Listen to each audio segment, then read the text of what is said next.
નમસ્તે મિત્રો, મારું નામ સંજય પટેલ છે અને આજે હું તમને બતાવવાનો છું મારી સ્કૂલનો એક સંપૂર્ણ દિવસ. આજે ગુજરાતી અને ઇંગ્લિશ મીડિયમના વિદ્યાર્થીઓ સાથે કામ કરીશું અને મારા દિવસની શરૂઆત દરેક દિવસની સવારે પ્રાર્થના સાથે શરૂ થાય છે. પ્રાર્થના માત્ર શબ્દો નથી પરંતુ એક શક્તિ છે જે આપણા મનને શાંત બનાવે છે અને પ્રાર્થના પછી બાળકો ધ્યાન કરે છે. ધ્યાન એક બાળકોનું ફોકસ વધારે છે, એકાગ્રતા વધારે છે, મનના અવાજો ધીમા થઈ જાય છે અને બાળકોની મેમરી પાવરફુલ થઈ જાય છે જે જીવનભર તેમની સાથે રહે છે.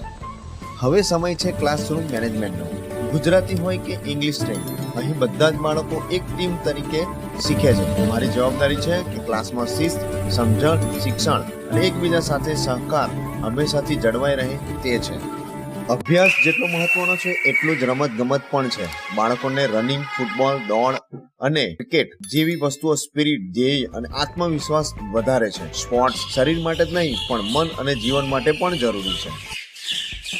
અને હા, હવે મ્યુઝિકની વાત કરીએ તો દરેક બાળકની અંદર એક હિડન સ્કિલ છુપાયેલી હોય છે. કોઈ બાળક સારું વગાડી શકે છે, કોઈ સારું ગાઈ શકે છે, કોઈ સારું નૃત્ય પણ કરી શકે છે. બાળકો બ્રેક ટાઈમની અંદર એકબીજા સાથે વાત કરે છે અને પોતાનું ભોજન એકબીજા સાથે શેર કરે છે. એ માત્ર ભોજન નથી પણ મિત્રતા, સંસ્કાર અને એકતા પણ બને છે. આજનો દિવસ ખૂબ સરસ રહ્યો.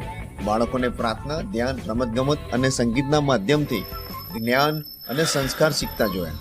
દરેક દિવસ. જો તમને મારી આજની આ વિડીયો અને આ વ્લોગ ગમ્યો હોય તો વિડીયોને લાઈક અને સબસ્ક્રાઈબ કરજો.